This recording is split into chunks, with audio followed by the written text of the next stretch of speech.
Hello students, सुप्रभात। हम doctor Kamlesh माझी, सहायक प्राचार्य मैथिली, SJS कॉलेज बाथो बेनीपुर दरभंगा।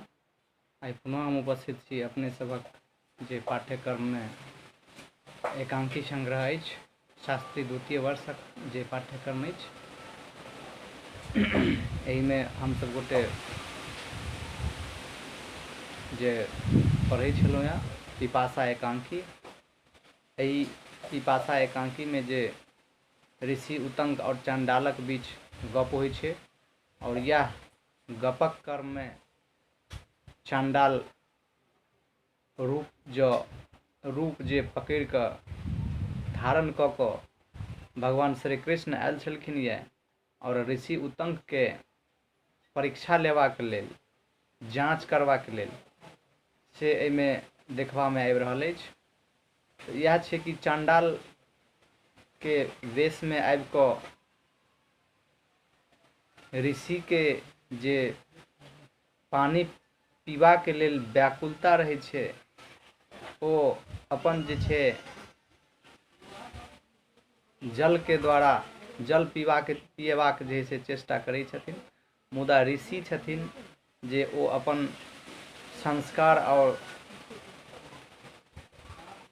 जे हुनकर धर्म छनि, ओहि संस्कार और धर्म के लिख सँ हटि कऽ ओ चंडालक हाथ से पानी नहीं पिय चाहे छथिन और नहीं पिए छथिन। एही क्रम में जे बातचीत भेलैया से एक बेर पुनः रिमाइंड कऽ दी।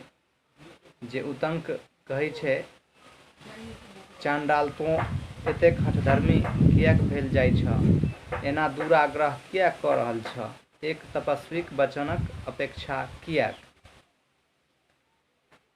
उतंक ऋषि कहै छथिन।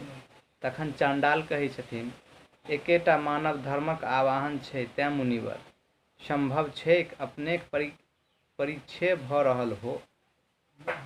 चंडाल कहै छथिन, ओ जे भऽ सकैया अपने के कहीं परीक्षा भऽ रहल हो।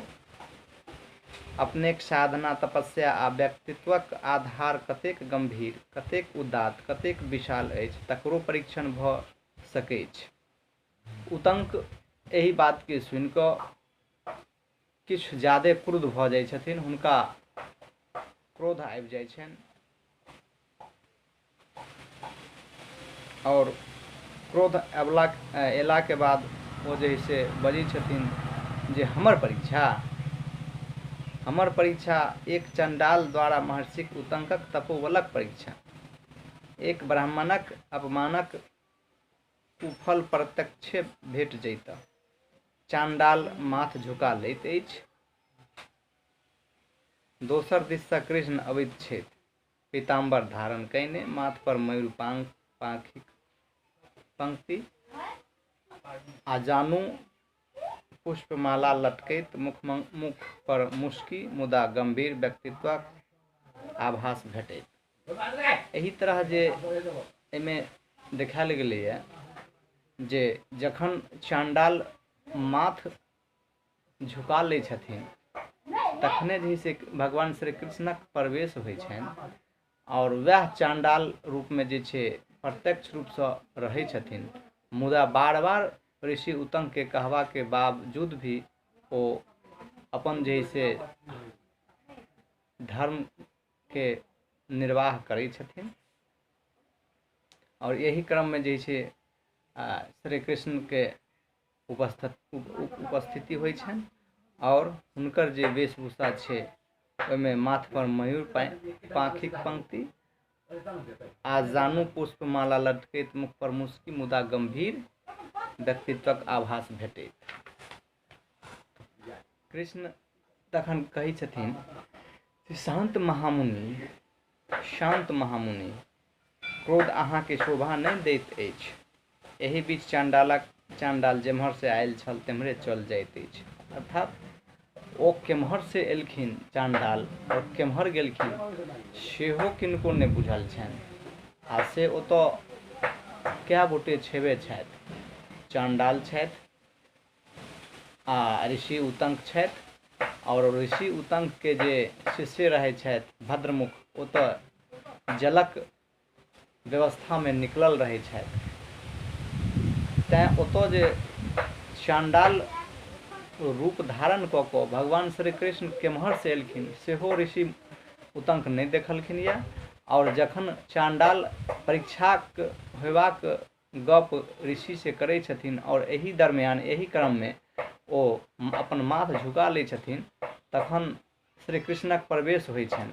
और श्री कृष्ण के प्रवेश भेलाके बाद चाण्डाल केम्हर जाइ छै सेहो नहि देख पाबै छथिन एही मरुभूमि में।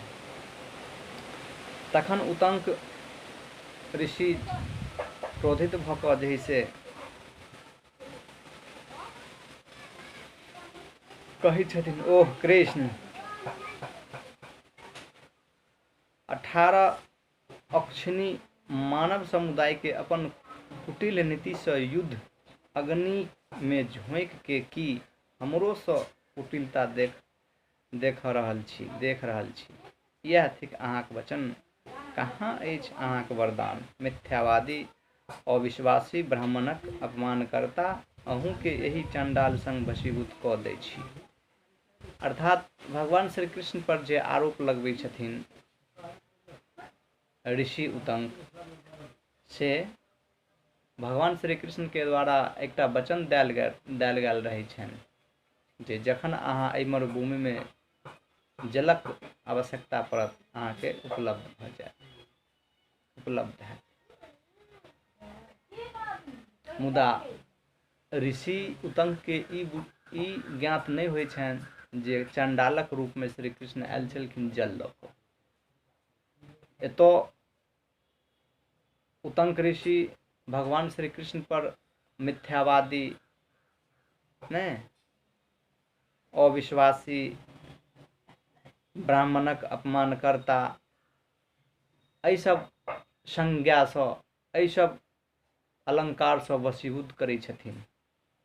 और संगे इहो कहै छथिन कि हम चाण्डाले जकाँ तोरा हम भस्म कऽ दै छी।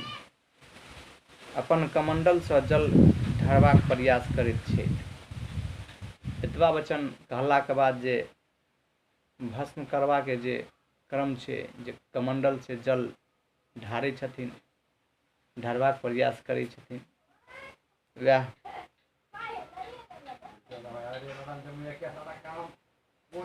तखन श्री कृष्ण कहै छथिन, व्यर्थ अछि वही रिक्त कमंडलू जल ढारब। ओहिमे जल नहीं अछि जकरा अभिमंत्रित कऽ कऽ साप दऽ सकब। मुनिवर, यदि ओहिमे जल रहैत तऽ ताहि सँ 2 व्यक्तिक अभिशप्त कऽ कऽ प्राणापहरण सँ बेसी उचित उपयोगी काज होइत एक व्यक्ति के प्राण रक्षा। महान व्यक्तिक अलंकरण क्रोध नहीं क्षमा होइत छनि। उदात ओ उदार भावना मानव के महामानव सिंहासन पर बैसा दैत अछि।